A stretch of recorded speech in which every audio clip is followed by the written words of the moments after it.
Nataranta kong binawi ang kamay ko. Naramdaman ko lang na medyo uminit ang buong katawan ko ngayon. Binitawan ni Bea Alonzo ang kamay. Medyo nahihiya ang boses. Tara na. Kita tayo ko palang ng maayos. Biglang may malakas na puwersa mula sa likuran. Nataman ako sa bukong-bukong. At hindi sinasadyang natapilok pa ng bahagya. Isang batang lalaki ang nakatama sa akin. Nakitang nakagawa siya ng mali. Medyo kinakabahang tumayo siya sa gilid. Kinawiin ko ang bata para paalisin na siya. Kumunat ang noo ni Bea. Lumuhad sa harap ko. Marahang hinawakan ng daliri ang bukong-bukong ko. Natapilok na. Walang pag-aalinlangan si Bea. Inangat niya ang braso ko at ipinatong sa balikat niya. Ay nalalayan ang baywang ko. At tinulungan akong maglakad paabante. Pagdating sa pinto ng kwarto ko, saka ko lang nalaman na nasa kuya ko pala ang keycard. Nag-alinlangan lang sandali si Bea. Tapos dinala niya ako sa kwarto niya. Beep, sound. Bumukas ang pinto ng kwarto. Ay nalalayan ako ni Bea papunta sa kama. Inilibot ni Daniel, dating G ang THN, ang tingin sa kwarto. Nakapagpalit na si Bea ng damit. Nakasuot ng pang-araw-araw na damit. Wala na kay Bea ang karaniwang malamig niyang aura. Nagkaroon ng kaunting dating ng pangkaraniwang buhay. Lumapit siya sa tabi ng kama. Lumuhad. Iniabot ang kamay at hinawakan ang bukong-bukong ko. Dumampi ang mainit na palad ni Bea sa bukong-bukong ko. Automatiko akong umurong. Pero sa susunod na segundo ay mahigpit niya itong hinawakan. Huwag kang gagalaw. Titingnan ko. Naramdaman ko ang mainit na kamay ni Bea na paulit-ulit na pinipisil ang bukong-bukong ko. Okay lang ako. Konting tapilok lang. Hindi masa, array. Dahan-dahan lang. Narinig ang mahinang tawa. Pakiramdam ko na sampal ako sa mukha. Lalong namula ang tenga ko. Simpleng tiningnan ako ni Bea. Na lamang bahagya lang ang pagkatapilok. Nakahinga siya ng maluwag. Kumuha si Bea ng isang bote ng haplas, linimento, diyuhongho. Nagbuhos sa palad. Kinuskus para uminit. Sa kamarahang ipinahid sa bukong-bukong ko. May mainit na pakiramdam na gumapang mula sa bukong-bukong ko. Unti-unting nabawasan ang sakit. Yumuko ako at tiningnan si Bea na seryosong naglalagay ng haplas sa akin. May sumibol na tamis sa puso ko. Biglang tumingala si Bea. Nagtama ang mga mata namin. Medyo nahiya ako. Akmang magsasalita nang biglang uminit ang labi ko. Boom! Nawala ng laman ang isip ko. Bahagyang nakaawang ang mga labi kong nahalikan. Nahimasmasan si Bea. Agad na mula ang pisngi niya. Sorry. Ang unang halik ay nawala ng ganoon na lang. Naguguluhan ang isip ko kaya hindi ko alam ang susunod na gagawin. Nakita ni Bea na matagal akong hindi nagsasalita. Akala niya galit ako sa kanya. Tiningnan niya ako. Puno ng pagsisising nagsabi, sorry. Okay lang ako kanina. Hindi mo kailangang mag-sorry. Nagkaroon ng kislap ang mga mata ni Bea. Hindi ka galit. Medyo hindi natural akong nagsalita. Hindi galit. Hindi lang ako handa. Hinalikan mo na agad ako. Bihirang lumitaw ang tulalang ekspresyon sa mukha ni Bea sandali. Pagkatapos ay lalong nagliwanag ang mga mata niya. Kung gayon, kapag handa ka na, pwede ba kitang halikan ulit? Namula ng husto ang tenga ko. Tumingin si Bea sa mga mata ko. Daniel, sagutin mo ako. Kailangan ko ang sagot mo. Umalingaw-ngaw sa tainga ko ang malinaw at mapang-akit niyang boses. Lumunok ako ng 2 beses. Matagal bago ako mahinang oo, Ngumiti si Bea, maningning na parang sandaang bulaklak na sabay-sabay na mukadkad. Kung gayon, handa ka na ba ngayon? Gusto kitang halikan. Iniabot ko ang kamay ko at itinulak ang mukha ni Bea na papalapit. Hindi pwede. Natataranta kong inilibot ang tingin ko kung saan-saan. Nakapaskil pa rin ang ngiti sa mukha ni Bea. Sorry, masyado akong nagmadali. Pagkasabi nyon, tumalikod si Bea at pumasok sa banyo para maghugas ng kamay. Nakahinga ako ng maluwag. Lihim na hinawakan ang labi kong kahahalik lang. Pagkatapos ng halik kanina, naging medyo malabo, ambiguous ang atmosfera sa kwarto. Lalo na ngayon, nakasuot pa ako ng bathrobe na nakaupo sa kama sa kwarto ni Bea. Nahanap ni Enrique Hill, dating Jiang Ikduang, ang keycard. Hinayla si Joshua Alonzo, dating Bok Duty, paakyat sa ika-8 palapag. Pero nakita nilang walang tao sa labas ng kwarto ko. Sa halip, bukas ang pinto ng kwarto ni Bea sa tapat. Sumilip sila sa loob at nakita akong nakaupo sa sofa sa kwarto ni Bea. Nanunood ng TV, habang si Bea naman ay nakaupo sa gilid. Bihis na bihis, nagtatrabaho sa laptop. Nagkatinginan sina Enrique at Joshua. Tahimik na umalis, siguro dahil sa pagligo sa hot spring. Pagpikit ko pa lang, nakatulog na ako agad. Tinapos ni Bea ang trabaho. Tumingala at nakita akong natutulog. Inilapag niya ang laptop mula sa kondongan niya papunta sa coffee table. Tapos marahang isinara ang pinto ng kwarto. Bumalik sa tabi ng sofa at kinumutan ako. Nang akmang aalis na si Bea, bigla kong hinawakan ang kamay niya. Akala ni Bea gising na ako. Pero paglingon niya, nakita niyang nakapikit pa rin ako. Sinubukan ni Bea na hilahin ang kamay niya. Nang makitang hindi niya ito mabawi, isang ngiti ang sumilay sa gilid ng labi niya. Humiga si Bea sa tabi ko nang nakadamit pa rin. Pagkagising ko, madilim ang kwarto. Umupo ako. Akala ko nakabalik na ako sa kwarto ko. Pagbaba ko ng kama, saka ko lang nalaman na nakasuot pa rin ako ng bathrobe kaya akmang bubuksan ko ang ilaw para humanap ng damit na maisusuot. Pagbukas ng ilaw, saka ko lang nalaman na hindi ko pala ito kwarto. Nablangko ang isip ko ng ilang segundo. Isang mahinang katok sa pinto ang nagpabalik sa akin sa realidad. Sa susunod na segundo, narinig ko ang boses ni Bea mula sa pinto. Daniel, gising ka na. Dinala ng kuya mo ang damit mo. Isinabot ko na sa pinto. Kunin mo para makapagpalit ka na at kumain. Pagkatapos kong magpalit ng damit, binuksan ko ang pinto palabas. Paglabas ko pa lang, naamoy ko na ang bango ng pagkain. Agad kong naramdaman na kaya kong kumain ng isang buong baka. Tumingala si Bea mula sa laptop sa harap niya. Nakita niya ako. Sumilay ang ngiti sa gilid ng labi niya. Kain tayo. Tumango ako. Pumunta sa dining table at umupo. Nakita kong tumayo rin si Bea at lumapit. Upo ka. Hindi ka pa rin kumakain. Umidlip lang sandali. Automatiko kong naisip na nagpapahinga si Bea sa kwarto. Hinawakan ni Bea ang batok niya at kinuskus ito. Nakita ko ito kaya nagtanong ako. Bakit? Hindi ka ba nakatulog ng maayos? Medyo hindi komportable. Pagkatapos, bahagyang kumerba ang gilid ng labi ni Bea. Ikaw, masarap ba ang tulog mo? Napakasarap ng tulog ko. Kaya lang, parang may lamok. Tinaasan ako ng kilay ni Bea. Lamok, nung nagpapalit ako ng damit kanina. Napansin ko sa ilalim ng collarbone ko. May ilang pulahang marka na parang kagat ng lamok. Pero parang hindi naman makati. Siguro na naginip lang akong kinagat ng lamok. Iwinagayway ko ang kamay ko nang walang pakialam. Walang kahit anong pagdududa kay Bea. Hindi ko rin napansin ang makahulugang tingin ni Bea. Pagkatapos kumain, kinuha ko ang keycard at bumalik sa kwarto ko. Pinanood ako ni Bea na bumalik sa kwarto bago isinara ang pinto. Dahil nakatulog ako kanina, gising na gising ako. Nakaupo ako sa tabi ng kama.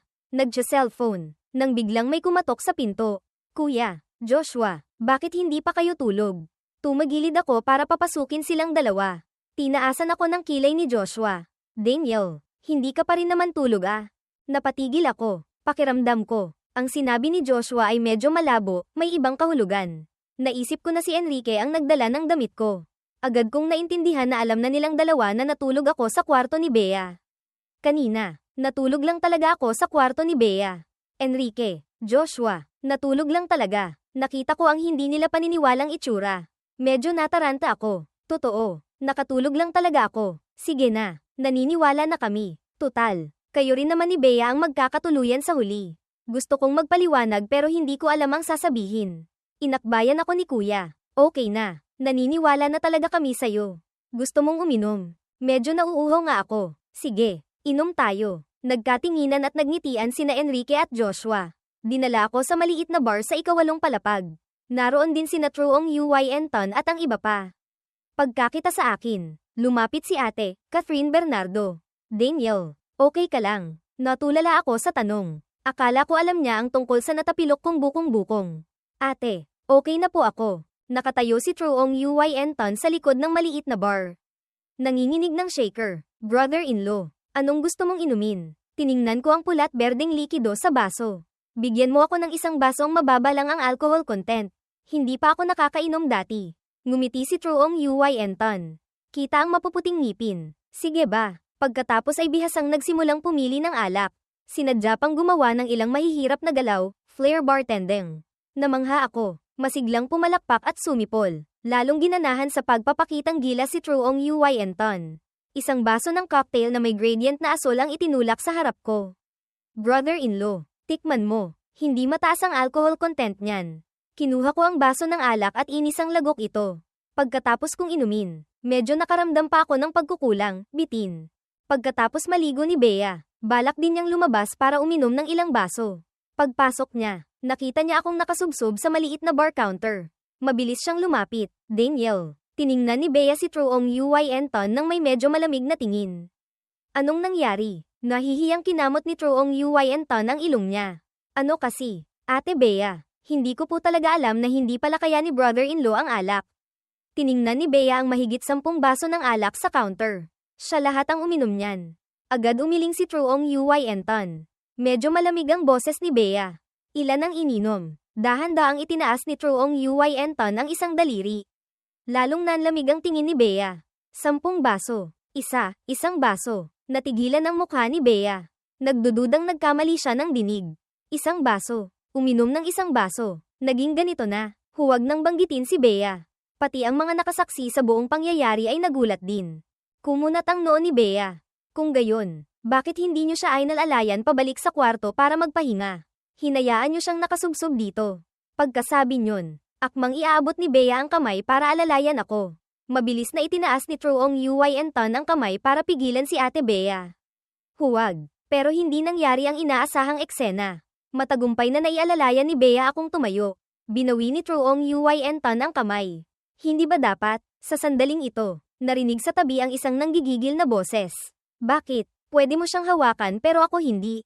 Lumingon si Bea at nakita si Catherine na nakaupo sa gilid. Kumunat ang noo ni Bea. Anong nangyari sa mukha mo? Ate, ang ilang nagpipigil ng tawa ay hindi na napigilan. Lahat sila ay humagalpak ng tawa. Yun pala, kanina, gusto rin ni Catherine na alalayan ako pabalik sa kwarto. Pero pagdampi pa lang ng kamay niya sa balikat ko. Binigyan ko siya ng isang sampal. Walang pwedeng lumapit sa akin. Kaya hinayaan na lang nila ako sa maliit na bar counter. Kaya lang, hindi nila inaasahan na pagdating ni Bea. Okay lang na lumapit, okay lang na humawak, okay lang na yakapin ako. Nang malaman ang katotohanan ito, ngumiti si Bea. Tanong niya, sino ba namang hindi magugustuhan ang ganitong ekspresibong pabor? Iniabot ni Catherine ang kamay. Akin na ang kapatid ko. Ako na ang mag-aalalay sa kanya pabalik. Tiningnan siya ni Bea ng 1 beses. Tapos tumingin sa akin na nakapikit at tahimik. Marahang inilipat ako sa mga braso ni Catherine. Hindi pa man sumisikat ang ngiti ni Catherine. Binigyan ko na naman siya ng 1 pang sampal sa mukha. Pagkatapos ng sandaling pagkabigla, humagalpak ng malakas na tawa ang lahat. Ang tawanan ng gumising sa akin na lasing. Pagmulat ko pa lang ng mata, nakita ko ang malamig at magandang mukha ni Bea. Pagkatapos ay ngumiti rin ako.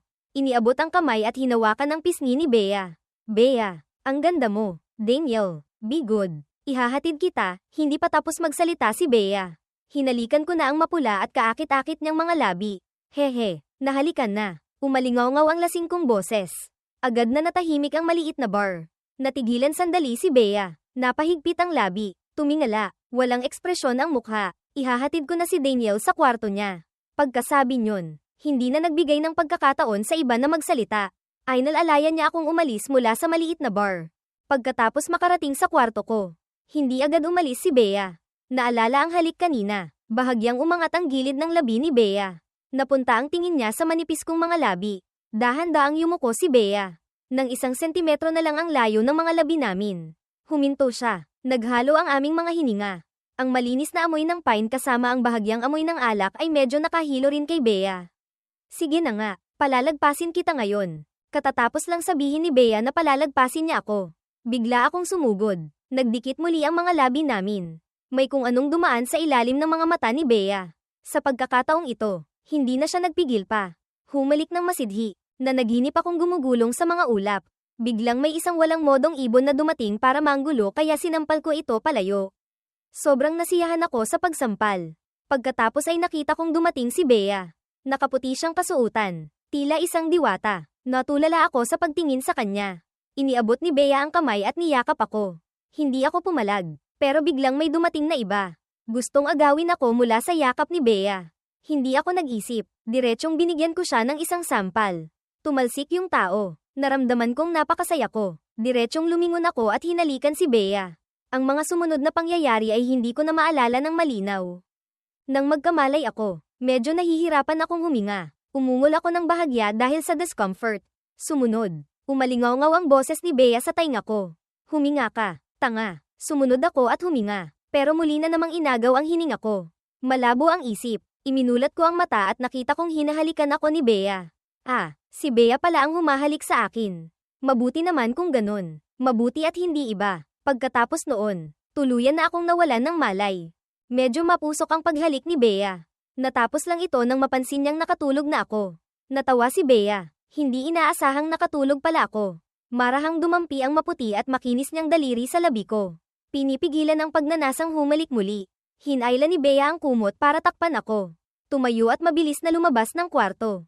Kumalma muna siya sandali sa labas. Pagbukas pa lang ng pinto, ilang anino ang gamulong papasok halatang sina Catherine at ang iba pa na nakikinig sa labas. Napunta ang tingin ni Catherine sa halatang namumula at namamaga, medyo, nalabi ni Bea. Ikaw, Bea, hinalikan mo ang kapatid ko. Kalmado ang mukha ni Bea. Si Daniel ang nauna. Walang hiya, Bea. Hindi ko inaasahan na ganyan ka pala. Sinamantala mo ang pagkalasing ng kapatid ko. Hindi nagbago ang mukha ni Bea. Hindi ko ginawa. Galit na galit si Catherine na akmang susugod. Pero pinigilan siya ni Truong Uynton at ng iba pa. Nag-alala si Enrique na baka magising ako. Kami na ni Joshua ang magbabantay kay Daniel ngayong gabi. Kahit saan kayo pumunta, huwag na kayo dito. Pagkasabi nyon, isinara ni Enrique ang pinto. Nagkatinginan sina Catherine at ang iba pa na nakatayo sa hallway. Galit na pinandilatan ni Catherine si Bea bago umalis. Mag-inuman tayo. Mamayang gabi. Huwag kang tatakas. Sukatan tayo ng lakas. Hindi nagbago ang itsura ni Bea. Tumango siya. Sige. Si Truong Uynton ay mahilig sa gulo. Hindi nagtagal. May nakahanay ng 10 baso ng alak sa harap nilang dalawa. Bawat isa ay punong-puno. Kumuha si Catherine ng isang baso. Bahagyang umangat ang gilid ng labi niya. Binigyan si Bea ng mapanghamong tingin. Ano? Kinuha rin ni Bea ang unang baso ng alak sa harap niya at marahang itinagay sa baso ni Catherine. Pagkatapos ay inisang lagok ito. Sumunod ang pangalawang baso. Pangatlo. Salaitan silang uminom. Na para bang hindi alak ang nasa baso kundi tubig. Sina Truong Uynton at ang ilang iba pa ay nakatayo sa gilid. Nag-cheer. Tiningnan ni si Tuyet ang paraan ng pag-inom nilang dalawa. Napailing. Sa huli, ang natirang may malay sa maliit na bar ay 1.5 lang, isang buo si Tuyet. At kalahati si Bea. Hinatid ang 3 lasing pabalik sa kanilang mga kwarto. Sinamahan ni si Tuyet si Bea pabalik sa kwarto niya. May sinabi si Tuyet kay Bea. Lumingon si Bea. Iyon pa rin ang malamig na itsura. Kaya lang may dagdag na kaunting pula sa dulo ng mata niya. Ngumiti si Tuyet. Masaya akong makita kang natagpuan mo na ang tunay mong pag-ibig.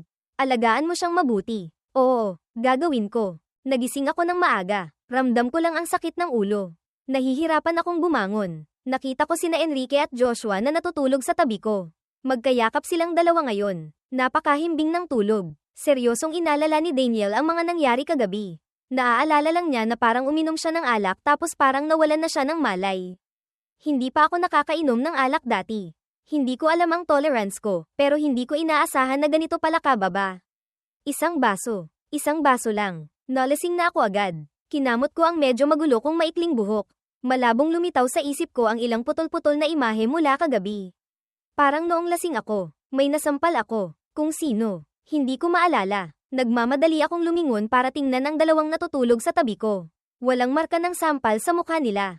Kung gayon, siguro hindi sina Enrique at Joshua ang nasampal ko. Lihim akong nakahinga ng maluwag. Sinubukan ko ulit alalahanin. Tapos naalala ko yung panaginip at yung imahe na ako ang humalik kay Bea habang malabo ang isip. Hindi kaya, hinalikan ko nga talaga si Bea. Daniel, anong binubulong-bulong mo dyan? Paglingon ko, nasalubong ko ang inaantok na mga mata ni Joshua. Medyo nahiya ako. Wala, matulog ka pa. Hindi na nagpakipot si Joshua. Yumuko nga ulit at natulog. Bumaba ako ng kama at nagsimulang maghilamos. Habang naghihilamos, napansin kong medyo maga ang bibig ko. Muling lumitaw sa isip ko ang imahe ng paghalik kay Bea. Hinalikan ko nga ba talaga si Bea? Ang pagdududang ito ay nakumpirma pagkatapos magising ni na Enrique at Joshua. Nalaman kong nanampal nga talaga ako. At ang nasampal ko pa ay ang sarili kong ate na si Catherine. Natigilan ako. Nanampal nga talaga ako. Sa pag-alala sa eksena kagabi. Walang tigil sa pagtawa sina Enrique at Joshua. Pareho silang gamulong sa kama sa kitatawa. Nahiya ako ng husto habang nakikinig. Inakbayan ako ni Enrique. Huwag kang mag-alala. Hindi ka sisisihin ni ate. Kahit ganito ang sinabi ni na Enrique at Joshua. Medyo nag-aalala pa rin ako. Kung nagkamali, kailangang humanap ng paraan para bumawi. Nagpa siya akong humiram ng kusina sa 8 palapag para gumawa ng kaunting pagkain para kay Catherine. Bilang paghingi ng tawad kay Catherine. Pagkatapos kong magluto, lumabas ako pero wala akong nakitang kahit sino sa 8 palapag. Habang nagtataka ako, Lumabas si Situyet. Hinanap niyo ba sina Catherine at Bea? Masyado silang maraming nainom. Siguradong tulog pa sila ngayon. Maraming nainom. Hindi naman ganoon kalala ang tolerance ng ate ko Kagabi, gaano ba karami ang nainom nila? May dumaang bahid ng hiya sa mukha ni Situyet. Kinamot ang mukha niya. Hindi naman masyado. Pero halatang walang naniwala sa sinabing ito. Nakita niyang kumunat ang noo ko. Nag-isip sandali si Situyet bago nagsalita. Medyo dinamdam ni Catherine ang tungkol sa inyo ni Bea kaya hinayla niya si Bea para mag-inuman at magpaligsahan. Bumalik ako sa maliit na kusina para gumawa pa ng sabaw na pampahules, hangover soup, para sa lahat. Kumatok ako sa pinto. Ate, gising ka na po ba? Pinakinggan kong mabuti ang galaw sa loob ng kwarto. Pero masyadong maganda ang soundproofing ng kwartong ito. Walang marinig na ingay. Naghintay ako sandali. Kumatok ulit ako. Sa pagkakataong ito, hindi nagtagal. Binuksan na ni Catherine ang pinto. Medyo maga pa rin ang mukha ni Catherine. Magulo ang buhok. Halatang kagigising lang. Hanggang sa sandaling ito, saka lang ako tuluyang naniwala na nasampal ko nga ang sarili kong ate. Ate, sorry po. Nablangko sandali ang isip ni Catherine. Tapos nalaman niyang tungkol sa mukha niya ang sinasabi ko. Sunod na naalala ang tungkol sa pagkalasing ko kagabi. Ang pagyakap ng mahigpit kay Bea. At ang paghalik ko pa sa kanya. Medyo naging pangit ang itsura niya. Mabilis kong naramdaman na parang hindi maganda ang mood ni Catherine. Lalong yumuko ako. Ate, sorry po talaga. Kagabi, lasing ako. Hindi ko rin inaasahan na masasampal kita ng ganito. Nakita ni ate na yumuko na ako para humingi ng tawad. Ang kaawa-awa kong itsura ay nagpalambot sa puso niya. Sige na, hindi ako galit sa'yo. Pero sa susunod, iwasan na natin ang alak. Pwede ba? Nagmamadali akong tumango bilang pagsang-ayon. Tutal, isang baso lang naman ang kaya ko. Ate, inumin niyo po itong sabaw pampahules. Tapos kumain po kayo ng konti para may laman ang tiyan. Sumili ang isang maningning ng ngiti sa mukha ni Catherine. Akmang tatagilid para papasukin ako. Biglang umalingaw-ngaw mula sa hallway ang boses ni Joshua. Hindi maganda. Hindi maganda. Si ate. May nangyari kay ate. Nang marinig kong may nangyari kay Bea, itinulak ko ang tray sa kamay ko papunta sa mga braso ni Catherine. Nag-iwan ng isang linya. Titingnan ko lang. Tapos tumalikod at tumakbo. Tulalang tiningnan ni Catherine ang mga bagay sa kamay niya. Tapos ang papalayo kong anyo na hindi lumilingon. Lumaylay ang gilid ng labi niya. Dumiretso akong tumakbo papasok sa kwarto ni Bea. Nakita ko si Bea na kalahating nakasandal sa headboard. Hindi normal ang pamumula ng mukha niya. Narinig ang ingay. Tumingala si Bea. Nang makita niyang ako ito, sumili ang ngiti sa gilid ng labi niya. Bakit ka nandito? Narinig ko kay Joshua na may nangyari sa'yo kaya pumunta ako para tingnan. Tumingin si Bea sa pinto. Sinulyapan si Joshua na nakikinig sa usapan. Malambing na nagsalita sa akin. Okay lang ako. Medyo nasipon lang at nilanat ng kaunti. Iniabot ko ang kamay at ipinatong sa noo ni Bea. Mainit nga talaga. Kumunat ang noo ko at nagtanong. Nasaan ang first aid kit? Sabi ni Joshua. Alam ko kung nasaan. Kukunin ko. Hindi nagtagal. Dinala ni Joshua ang isang kahon ng gamot. Hinanap ko doon ang thermometer. Inalag-alog ito. Tapos iniabot kay Bea. Masunuryang tinanggap ito ni Bea at inilagay sa kilikili. Nakita ang nag-aalala kong itsura. Marahan siyang umalo. Okay lang ako. Huwag kang mag-alala. Napahigpit ang labi ko. Hindi ako umimik. Umupo ako sa tabi ng kama. Binibilang ang oras para sa thermometer. Nakita ito ni Bea. Marahan siyang bumantong hininga. Nang kunin niya ang thermometer at tingnan ito. Hindi nagbago ang itsura niya. Hanggang sa kinuha ko ito para tingnan. Agad na nanlaki ang mga mata ko. Malapit nang mag-39 degrees. Nag-aalala akong nagsalita. Hindi pwede. Punta tayo sa ospital. Pero marahang tumanggi si Bea. Hindi na kailangan. Inom lang ako ng gamot. Okay na, Bea. Hindi mo ba alam pahalagahan ang kalusugan mo? Nakita kong ganito kawalang pakialam si Bea sa kalusugan niya. Medyo nagalit ako. Unang beses kong nagalit sa kanya. Pati si Joshua na nakikinig sa pinto ay natakot. Tahimik na umalis, si Joshua. Si Bea naman ay nanatili sa ganoong itsura. Iniabot niya ang kamay para hawakan ako. Umiwas ako. Hinayla pa rin ako ni Bea para umupo sa tabi ng kama. Marahang nagsalita. Galit ka na, sa sobrang galit ko. Ayoko nang magsalita. Nakita ito ni Bea. Nagpatuloy siya sa paglalamang. Okay lang talaga ako. Malakas ang katawan ko. Inom lang ng gamot. Pahinga konti. Siguradong gagaling. Sakto naman. Tumakbo papasok si Joshua kasama ang isang mukhang doktor. Nandito na ang doktor. Nandito na ang doktor. Lumapit ang doktor sa tabi ng kama. Akma akong magbibigay puwang. Pero ayaw bitawan ni Bea ang kamay ko. Sinuri sandali ng doktor si Bea. Kumunat ang noo at nagsabi, mukhang kailangang turukan ng gamot. Hindi ko binigyan ng pagkakataon si Bea na tumanggi. Diretsyong nagsalita ako, turukan. Magpapaturok kami. Pero tiningnan pa rin ng doktor si Bea ng isang beses. Nakita niyang tumango ito. Kumuha ang doktor ng gamit pang iniksyon mula sa dala niyang kahon. Nakita kong hindi pa rin binibitawan ni Bea ang kamay ko kaya nagsalita ako. Bitawan mo na ang kamay ko. Nakangiti ang mukha ni Bea pero hindi pa rin binitawan ang kamay ko. Bea, bitawan mo na ang kamay ko.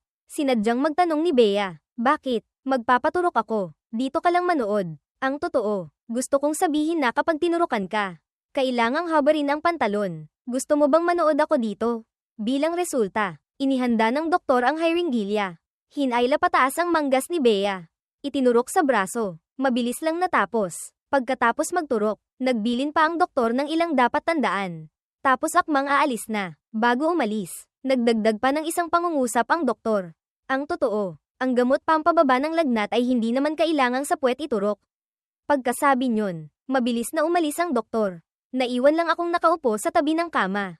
Pulang-pula ang mukha. Gustong umalis pero hawak ni Bea ang palso ko. Gustong takpan ang mukha, pero hawak pa rin ni Bea ang palso ko. Pagkatapos ng turok, gumana na ba ang pakiramdam mo? Tila medyo hindi pa rin komportable si Bea. Bahagyang nakakunot ang maganda niyang mga kilay. Magaspang din ang boses niya. Naramdaman kong lalong umiinit ang temperatura sa ilalim ng palad ko. Medyo nag-aalala rin ako. Basa na ang damit mo. Kailangan mo bang magpalit? Yumuko si Bea at tiningnan ako ng isang beses. Ang malalim niyang mga mata ngayon ay may kumikislap na liwanag. Pagkatapos ng turok, walang lakas. Tulungan kita, isang nasabing hindi pinag-isipan. Agad akong nagsisi. Tumayo ako. Nagmamadaling pumasok sa banyo. Hindi nagtagal. Lumabas akong may dalang isang palangga ng maligamgam na tubig. Nasa aparador ang damit mo. Tama, nakasandal si Bea sa headboard ng may mahinang itsura. Napakahina ng boses. Kumuha ako ng malinis na damit mula sa aparador. Sumulyap ako sa drawer ng underwear. Nag-alinlangan sandali, tapos isinara ko pa rin ang pinto ng aparador. Hinintay kong maghubad si Bea. Pero wala siyang kahit anong balak na kumilos. Hindi ka ba magpapalit ng damit? Walang lakas ang kamay. Nag-alinlangan ako ng ilang segundo. Umupo sa tabi ni Bea. Dumampi ang daliri ko sa butones ng pantulog niya. Sa huli, biglang may naisip. Sabi ko, tawagin ko na lang kaya ang best friend mo dito.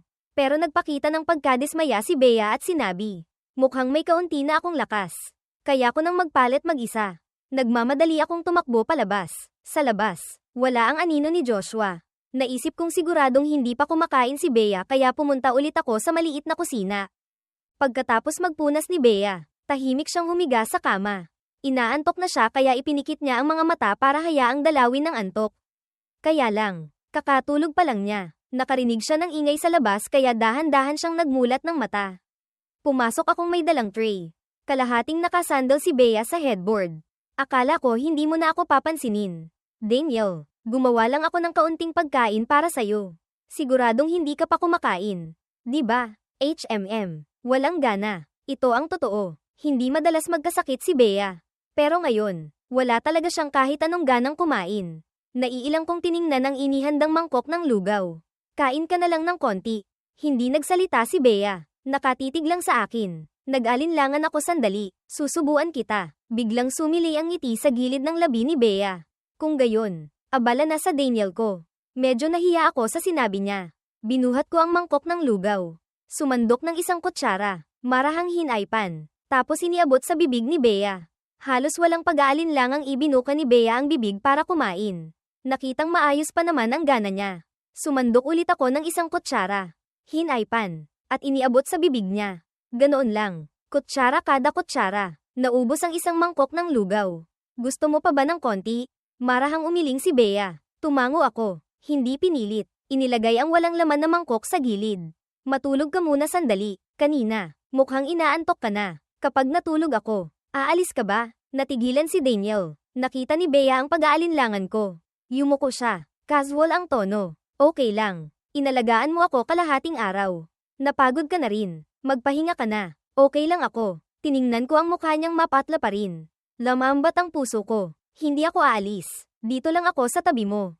Hindi rin ako mapanatag na iwan kang mag-isa sa kwarto. Kakain lang ako tapos babalik ako. Pwede ba? Sige. Bilisan mo na. Dala ko ang tray palabas para kumain. Abala ako buong umaga. Hindi pa ako kumakain. Ang iba ay kumakain na rin sa dining room ngayon. Pagkakita sa akin sa pinto, lahat sila ay tumingala papunta sa pinto. Tumingin sina Enrique at Joshua sa likuran ko. Hindi nakita ang anino ni Bea. Daniel, nasaan si ate? Nagsalita ako. Si ate. Pagkatapos kumain, natulog na. Kung gayon, okay na ba siya? Umiling ako. Mas maayos na. Mamaya, pagkatapos kong kumain, titingnan ko ulit. Nang marinig na balak ko pang tingnan mamaya, medyo hindi natuwa si Catherine. Nag-isip siya sandali tapos nagsalita. Daniel, malakas ang katawan ni Bea. Lagi siyang nag-eehersisyo. Primera klase ang pangangatawan niya. Isang maliit na sipon lang yan. Walang mangyayari dyan. 2 binata't dalaga. Hindi maganda para sa kanya. Para sa reputasyon mo. Alam kong tama si ate pero hindi ko pa rin mapigil ang mag-alala. Lalo na kanina. Umabot ng 39 degrees ang lagnat ni Bea. Talagang hindi ako mapanatag. Balak kong itago kay ate. Mamaya, lihim akong pupunta para alagaan si Bea. Sa labas, pumayag ako. Pagkatapos kumain, sinabi kong medyo hindi rin maganda ang pakiramdam ko kaya babalik na ako sa kwarto ko. Ang iba ay may kanya-kanya ring lakad. Pagbalik ko sa kwarto, lagi kong pinapakinggan ang galaw sa hallway. Nakitang lahat sila ay nakabalik na sa kwarto. Saka lang ako lihim na nagbukas ng pinto. Ginamit ang keycard ni Bea para lihim na buksan ang kwarto niya. Pumasok ng napakabilis. Dahan-dahan akong pumasok sa loob ng kwarto. Nakita ko si Bea na dapat sana'y nagpapahinga. Ngayon ay kalahating nakasandal sa kama. May laptop pa sa kandanggan niya. Kumunat ang noo ko at nagsabi, "Bakit hindi ka nagpapahinga?" Nakita ako ni Bea. Bahagyang umangat ang gilid ng labi niya. Tinapak-tapik ang pwesto sa tabi niya. Umupo ako doon. Sumulyap sa laptop. Puro dokumentong hindi ko maintindihan. Kumunat ang noo ko at nagsabi, "May sakit ka. Hindi ka ba pwedeng magpahinga ng maayos kahit konti?" Ngumiti si Bea ng paumanhin. Urgent na trabaho. Ang totoo, hindi ko naman gustong sisihin si Bea. Naawa lang ako. Nakikita lang ng ibang tao ang magandang panlabas na anyo ng tagapagmana ng mayamang pamilya. Hindi naiisip na sa ilalim nito ay kailangang magsikap ng doble kaysa sa karaniwang tao. Narinig ni Bea ang lungkot sa boses ko. Isinantabi niya ang laptop, niyakap ang braso ko at sumandal dito. Tinitigan ako ng isang pares ng nagniningning na mga mata. Agad akong lamambat. Okay lang ako. Nag-e-emote lang ng konti. Sige na, magtrabaho ka na. Pero bibigyan lang kita ng kalahating oras. Okay. Kinuha ulit ni Bea ang laptop at nagsimulang magtrabaho. Ako naman ay tahimik na nakaupo sa tabi niya. Wala pang kalahating oras. Natapos na ni Bea ang trabaho. Agad kong kinuha ang computer. Diretsong pinahiga si Bea sa kama. Kinuha ko ang temperatura ni Bea. Bumaba na sa 38 degrees. Mukhang umepekto na ang gamot pampababa ng lagnat. Magpahinga ka na. Dito lang ako sa tabi mo. Huwag kang mag-alala. Hindi ako aalis. Hindi nagsalita si Bea. Pero ang nakaangat niyang gilid ng labi ay nagpapakita ng magandang mood. Dahan-daang ipinikit ni Bea ang mga mata niya. Hindi nagtagal. Nakatulog na siya. Kinumutan ko si Bea. Umupo sa tabi ng kama. Isang kamay ang nakasuporta sa baba ko. Hindi kumukurap na tinitingnan si Bea na natutulog. Si Bea kapag tulog ay mas malambing tingnan kaysa kapag gising. Unti-unting sinuri ng tingin ko ang mga mata at kilay ni Bea. Habang tinitingnan, lalong gumaganda. Tingin ako ng tingin. Napasubsob na naman ako sa tabi ng kama at nakatulog. Pagkatapos kong makatulog ng mahimbing, dahan-daang nagmulat ng mata si Bea. Sa pagkakataong ito ng paggising, gin-icing ako ng init. Pagmulat ko pa lang ng mata, nakita ko ang isang sexing leeg. Ang may-ari nito ay tila medyo mainit. Isang kumikinang napatak ng pawis ang sakto namang dumulas pababa. Tumingala ako. Hindi inaasahang tumama sa isang pares ng malalim na itim na mga mata. Akma pa lang akong magsasalita. Naramdaman ko nang hinalikan ang labi ko. Ang nag-aapoy na init ay damaloy mula sa mga labi papunta sa akin. Napansin kong tila nilalagnat na naman si Bea. Ang init na ito ay halatang mas mataas kaysa dati. Gusto kong itulak si Bea palayo, pero mahigpit akong niyakap ni Bea.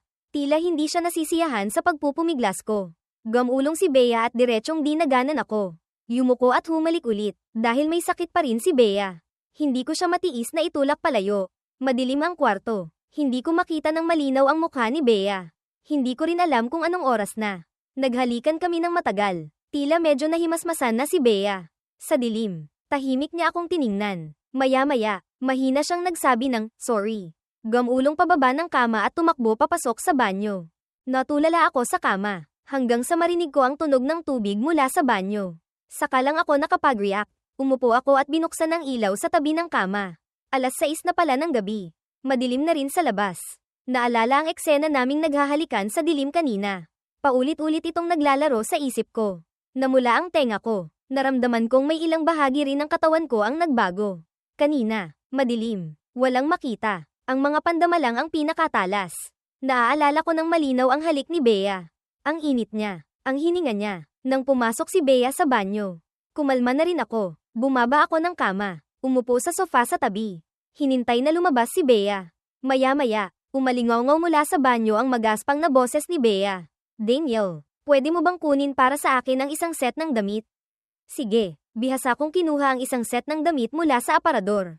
Sa pagkakataong ito, nag-alinlangan ako sandali, mabilis na pumili ng isang item mula sa drawer. Isiniksik sa loob ng damit. Tapos nagkunwaring walang nangyari. Pumunta sa pinto ng banyo. Nakuha ko na ang damit mo. Bumukas ng kaunting siwang ang pinto ng banyo. Tumalikod ako. Iniabot ang damit kay Bea. Tapos mabilis na lumakad palayo. Muling samarado ang pinto ng banyo. Hindi nagtagal. Lumabas si Bea na bihis na. Iniabot ko ang thermometer sa kamay ko. Kunin mo ang temperatura mo. Masunuryang tinanggap ni Bea ang thermometer. Inipit sa kilikili. Ang oras ng paghihintay ay laging napakatagal. Naging may nipin na ako at gusto ko nang tingnan. Kabaligtaran ng pasyente. Dahan-daang kinuha ni Bea ang thermometer. Pagkakita sa temperatura sa thermometer. Nakahinga ako ng maluwag. Wala nang lagnat. Tahimik na nakinig si Bea. Hindi nagsalita. Tiningnan ko si Bea. Hindi ko sinasadyang maalala ang nangyari kanina. Bigla kong naramdaman na hindi na ako pwedeng manatili pa. Dahil magaling ka na. Kaya ako, hindi pa tapos ang salita. Iniabot ni Bea ang kamay at hinawakan ang kamay ko.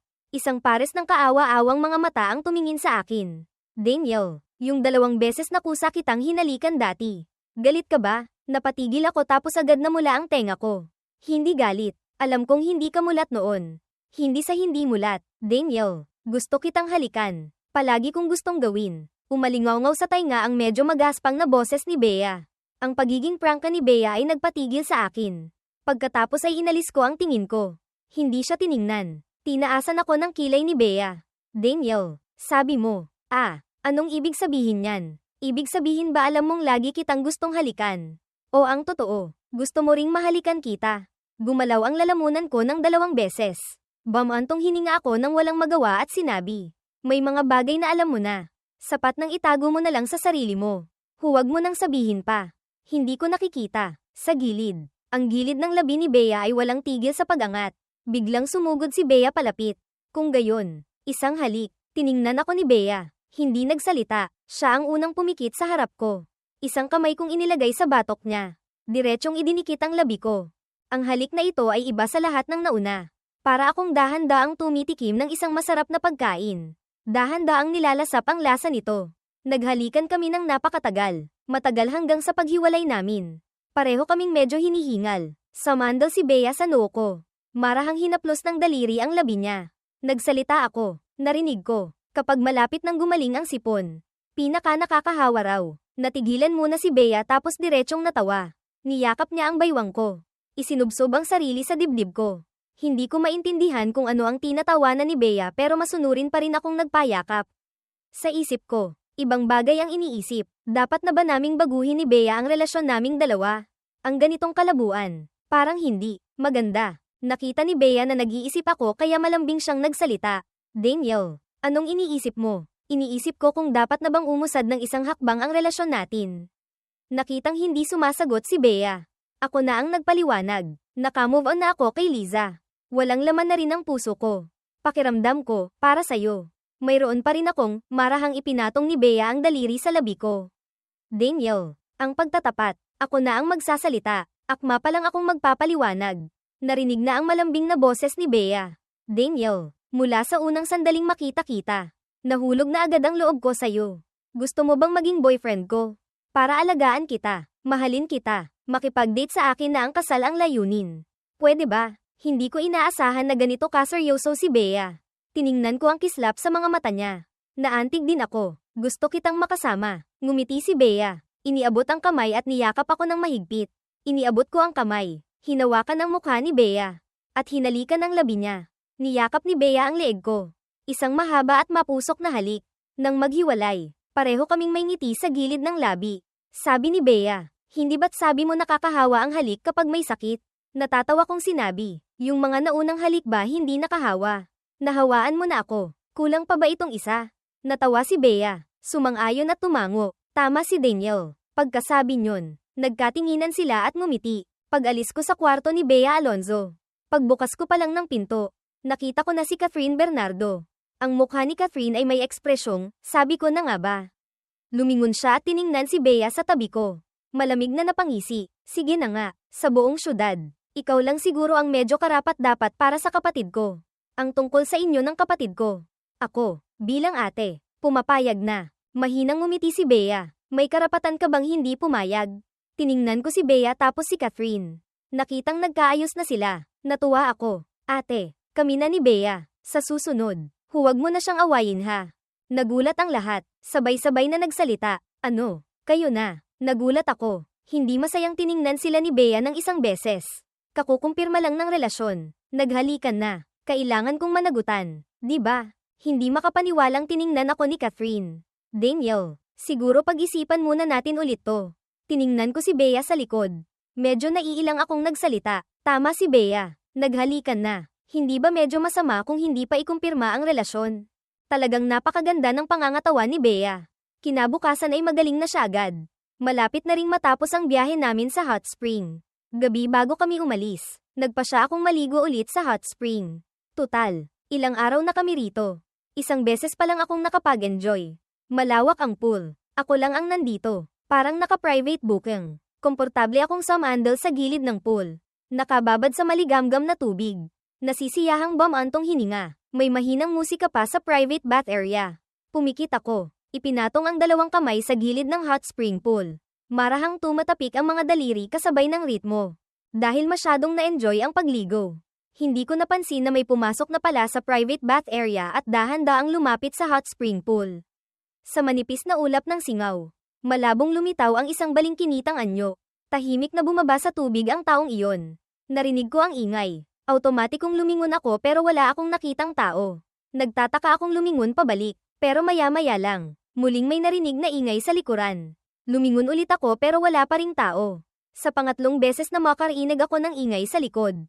Hindi na ako agad lumingon. Tahimik akong naghintay sandali bago biglang lumingon. Ay, napamura ako. Automatikong umatras ng isang hakbang. Bilang resulta, nawalan ako ng balanse at muntik nang mahulog sa tubig. Bigla kong naramdaman na may humawak sa braso ko na isang malambot na kamay. Nakatayo si Bea sa likuran ko. Nakayakap sa baywang ko. Kumurap-kurap si Daniel habang nakatingin sa kanya. Nagtanong, Bea, paano ka nakapasok dito? Ito ang panlalaking paliguan. Alam ko. Alam mo pala. Bakit ka pa pumasok? Paano kung alam kong hindi darating sina Enrique Hill at sila kaya sumunod ako sa'yo? Medyo wala akong magawa, kahit ako lang ang nandito. Hindi ka pa rin pwedeng pumasok. Medyo nagseryoso ang mukha ni Bea. Daniel, maniwala ka man o hindi. Pero parang hindi ako mapakali kanina kaya sumunod ako.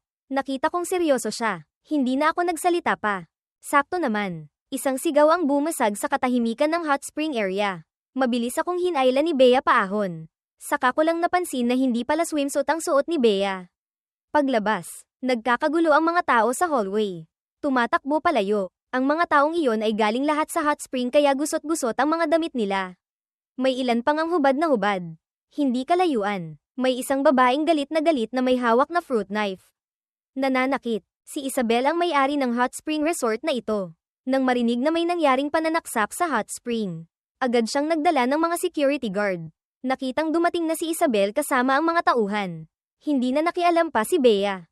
Hinayla niya ako para umalis na sana. Biglang may lumitaw na isa pang babae sa tabi na may hawak na kutsilyo. Mabilis ang reaksyon ni Bea. Isang paikat na sipa ang nagpatambo sa babae sa sahig. Nag-aalala ko siyang tiningnan. Okay ka lang ba? Dapat ako ang gumawa niyan.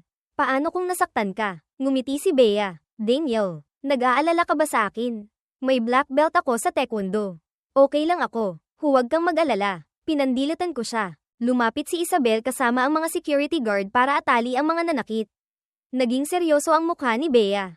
Naimbestigahan na ba? Paano nakapasok ang dalawang ito? Pagdating sa usapang ito, Naging seryoso rin ang mukha ni Isabel. Tinutulungan ni Chloe sa pagtatanong. Naniniwala akong malalaman din agad ang resulta.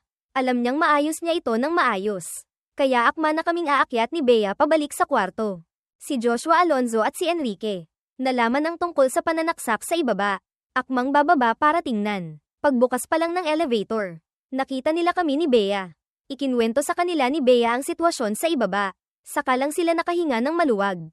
Biglang sumigaw si Joshua. Nako, Daniel, bakit may dugo sa damit mo? Napunta ang tingin ng lahat sa akin. Akma ko palang ipapaliwanag na hindi iyon dugo ko. Hinayla na ako ni Bea palayo pabalik sa kwarto. Pinahiga ako ni Bea sa kama. Siya mismo ang sumuri sa akin. Sa pinto, si ate, Catherine, dahil nag-aalala sa kalagayan ko kaya hindi umalis. Nakitang lumabas kami ni Bea. Nag-aalalang nagtanong si Catherine. Kumusta? Nasaktan ka ba? Wala akong magawang nagsalita. Ate, huwag kang mag-alala. Okay lang ako. Hindi ko dugo yun. Siguro nadikitan lang ako kanina. Mabuti naman kung ganun. Dahil may nangyaring ganito dito. Mas mabuti pang umuwi na tayo ng maaga. Pinag-usapan ng lahat. Mukhang maganda ang ideya kaya inayos na nila ang mga gamit at umalis agad. Sina Chloe at Sofia ay nanatili sa Hot Spring Resort para tumulong sa pag-aayos ng mga natitirang bagay. Si Isabel at ang iba pa ay mula sa mga maimpluwensyang pamilya. Dagdag pa na si Chloe ay mula sa militar, third generation. Madali lang malaman ang pagkatao ng dalawang baliw na iyon.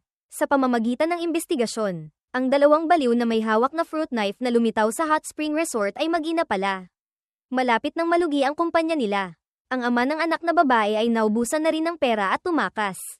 Desperado na silang dalawa, nabaliw na rin. Nagkataong nalaman nilang ang lalaking tumakas na may pera ay hindi pa umalis sa mundo kundi kasama ang kabit nito sa Hot Spring Resort ni Isabel. Kaya nag-disguise ang mag-ina at pumasok sa resort. Ang unang biktima ay ang kabit. Pagkatapos malubhang masaktan ang babaeng iyon, bigla na lang nagwala ang mag-ina. Nagsimulang umatake ng walang pinipili sa mga bisita sa Hot Spring Resort. Ang malubhang insidenteng ito ay nagdulot ng malaking pinsala sa Hot Spring Resort ni Isabel. Naramdaman ni Isabel na malas ang resort na nabahira ng dugo. Pagkatapos pag-isipang mabuti, isinara niya ang Hot Spring Resort. Nang malaman ko ang balitang ito, muli akong napahanga. Hindi ko talaga maintindihan ang mundo ng mayayaman. Nang malaman ko ang buong kwento, nakaupo ako sa sofa kasama si Bea Alonzo. Nakahiga si Bea sa kandanggan ko. Tiningnan ko si Bea at nagtanong, Bea, kung may magawa akong mali sa'yo, anong gagawin mo sa akin? May bahagyang ngiti sa gilid ng labi ni Bea. Tumingala siya sa akin. Gusto mong malaman. Natigilan ako at nahihiyang ngumiti. Biglang ayoko nang malaman pa. Mas mabuti pang hindi ko nalang malaman. Automatiko kong naramdaman na medyo mapanganib. Akmang tatakbo pero mahigpit akong niyakap ni Bea sa baywang. Agad akong natakot. Nagmamadaling humingi ng tawad. Sorry, hindi ko dapat tinanong yun. Mahinang tumawa si Bea. Daniel, anong kinakatakot mo sa akin? Nagbibiro akong tumawa. HMM. Takot akong balatan mo ako. Umupo si Bea. Humarap sa akin. Hinawakan ng dalawang kamay ang mukha ko. Hindi naman kita babalatan. Pero dahan-dahan kitang kakainin. Kung paano kita kakainin, ako ang magdedesisyon. Iniabot ko ang kamay at tinakpan ang bibig ni Bea. Marahang hinaplos ni Bea ang mukha ko. Malambing na nagsabi, Daniel, hindi kita hahayaang umalis sa tabi ko. Pagkasabi nyon, yumuko si Bea at marahang hinalikan ang bibig ko. Nagsimula na rin akong tumugon kay Bea. Nang makatanggap ng tugon, bahagyang kumerba ang gilid ng labi ni Bea. Pagkatapos ng isang halik, samandal si Bea sa noo ko. Daniel, gustong-gusto kita. Medyo hindi natural akong umubo ng 2 beses. Late na. Umuwi ka na. Tiningnan ako ng malalim ni Bea. Tumango. HMM. Sige. Uuwi na ako. Ako mismo ang naghatid sa kanya sa pinto. Halatang nasa tapat lang si Bea. Pero parang ayoko pa rin siyang paalisin. Nakitang hawak ko pa rin ang kamay niya at ayaw bitawan. Ngumiti si Bea. Tumingkayad at hinalikan ako sa pisngi. Nagpakita ng masayang ngiti. Good night. Ayoko pa rin bitawan ang kamay niya. Good night. Naglakad si Bea papunta sa hallway. Kinabukasan, pagbaba ko ng hagdan, masigla kong binati sina nanay at ang pamilya. Nakita ng lahat ang maganda kong mood. Nagsalita si tatay. Daniel, mukhang ang saya mo ngayon ah. May espesyal bang araw ngayon? Hindi pa ako nakakapagsalita. Umalingaw sa tabi ang kalmadong boses ni Catherine Bernardo. Ngayon pupunta si Daniel sa Fujitech Group para sa interview. Nang banggitin ito ni Catherine, saka lang nakapag-react si tatay. Pinili kong hindi gumamit ng koneksyon. Pumunta ako sa Fujitech Group at sumunod sa normal na proseso. Nagpasa muna ng resume. Pagkatapos maaprubahan, saka lang pupunta sa kumpanya para sa interview. At para hindi mabunyag ang pagkatao ko bilang young master ng pamilyang Cruz. Espesyal akong nagsuot ng ordinaryong suit pagpunta ko sa interview. Ang buong kasuotan ko ay wala pang 500 pesos. Sobrang kontento ako sa itsura ko ngayon. Excited kong isinuot ang murang suit na iyon. Umikot sa harap ng pamilya ko. Ipinagmamalaki ang sarili. Tiningnan ng buong pamilya ang suot ko nang may hindi maipaliwanag na ekspresyon. Hindi nila inaasahan na isang araw ay may lilito na ganito kamurang damit sa bahay ng mga Cruz. Napabuka ang bibig ni nanay. Pero nang makita ang kontento kong mukha, lihim niyang nilunok ang sasabihin. Sige na, kung gusto mong isuot yan. Sige, nagpahatid ako sa driver ng bahay sa lugar kung saan madaling makakuha ng taxi. Tapos ako na mismo ang sumakay ng taxi. Dumating ako ng sakto sa oras sa ibaba ng gusali ng Fujitech Group. Tiningnan ko ang napakalaki at kahanga-hangang gusali ng kumpanya. Bigla kong naramdaman ang nag-uumapaw na determinasyon. Ang Fujitech Group ay isa sa mga nangungunang kumpanya. Maraming nagsisiksikan para makapasok, at ako, aasa pa rin sa sarili kong kakayahan. Pumasok ako sa kumpanya ni Bea. Kasama ang ibang mga aplikante. Sumakay kami ng elevator paakyat sa ika-6 na palapag ng Fujitech Group building. Ang assistant na namamahala sa pagtanggap ng mga aplikante ay maaga nang naghihintay doon. Sinulyapan ng assistant ang mga aplikante. Huminto sa akin ng 1 segundo pa. Bukod dito, tiningnan din ng assistant ang 2 lalaki, ang isa ay napaka-formal manamit. Ang isa naman ay katulad ko. Nakasuot ng ordinaryong itim na suit. Nang makitang kumpleto na ang lahat, nagsalita ang assistant. Pumasok po kayo para kumuha ng number. Kapag tinawag ang numero, yung tao po ang papasok sa interview room. Lumapit ang mga aplikante sa assistant para kunin ang kani-kanilang numero. Sakto namang nasa gitna ako ng 2 lalaking mas tiningnan ng assistant kanina. Ang lalaki sa harap ko ay mukhang napakadesente. Ang itim na suot niya ay katulad ng sa akin. Tila napansin din ito ng lalaki. Ngumiti siya sa akin ng may hiya. Nginitian ko rin siya pabalik. Biglang may narinig akong pang-iinis na tawa mula sa likuran. Sumunod, sinabi ng lalaking iyon ng may pangmamaliit. Hoy! Alam niyo ba kung gaano kalaking kumpanya ang Fujitech Group? Pupunta sa interview. Hindi man lang nag-ayos ng konti. 2 nerd. Sabay kaming lumingon ng lalaking iyon para tingnan siya. Ang lalaki sa likod ko ay nakasuot ng matingkad na kulay na suit at nakaayos pa ang buhok. Sobrang formal ng ayos niya. Kung alam mo, iisipin mong pupunta siya sa interview para maghanap ng trabaho. Kung hindi mo alam, aakalain mong isa siyang entertainer na naghahanap ng kliyente. Hindi ko pinansin ang lalaking iyon. Tumalikod ako at naghintay sa pila para kunin ang numero ko. Ang lalaking kapareho ko ng suot ay tumalikod. Yumuko, mukhang mas nawalan ng kumpiyansa kaysa kanina. Ang lalaking mukhang pick-up, nang makitang hindi kami tumugon, ay naramdamang walang kwenta kaya hindi na rin nagsalita pa. Tiningnan ko ang numero sa kamay ko. 18, hindi una, hindi huli, maganda na rin. Kinuha ko ang numero at pumunta sa gilid para umupo. Naghihintay na tawagin ng interviewer. Lumapit ang lalaking kapareho ko ng damit. Hello, Tony Chua ang pangalan ko. Pwede ba akong umupo sa tabi mo? Tumingala ako. Sige, upo ka. Ngumiti si Tony. Nahihiyang umupo sa tabi ko. Ang lalaking mukhang peacock kanina ay umupo rin malapit sa amin. Mukhang maaga ang numero ng lalaking mukhang peacock. Mabilis lang. Siya na ang tinawag. Malakas na tumawag ang assistant. John Cruz. Automatiko akong tumingala. Hindi ko inaasahan. Kapareho ko pala ng apelyido ang lalaking mukhang peacock. Si Tony naman. Nang marinig ang pangalang John Cruz, kumislap ang mga mata niya. Yumuko. Hindi makita ang emosyon. Natural na tumayo si John. Inayos ang damit, at pumasok sa opisina. Tiningnan ni Tony ang papalayo niyang anyo ng may paghanga. May bahid ng lungkot sa kanyang mga mata.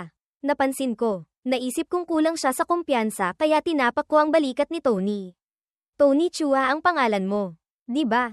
Ako si Daniel Cruz. Okay lang yan. Ang interviewer ay nakatingin sa kakayahan. Siguradong makakapasa ka sa interview. Narinig ito ni Tony. Lalo siyang yumuko. Hindi pa man siya nakakapagsalita ng mga salitang nakakadismaya. Nagsalita ulit ako. Lakasan mo ang loob mo. Taas noo. Nang makita ni Tony ang panghihikayat sa mga mata ko. Ngumiti siya. Salamat, Daniel. Walang anuman. Hindi nagtagal. Mayabang na lumabas si John. Pagdaan niya sa amin. Sinadya niya akong tingnan ulit bago mabilis na pumunta sa water dispenser. Maya-maya, dumaan si John na may hawak na isang basong mainit na tubig. Pagdaan niya sa akin, ang basong iyon ay walang mintis na natapon sa damit ko. Agad na nagkunwaring nataranta si John. Pasensya na ha, hindi ko nahawakan ng maayos. Hindi mo naman ako sisisihin. Di ba? Tiningnan ko si John ng isang beses. Kitang-kita ko ang pagyayabang sa mga mata niya.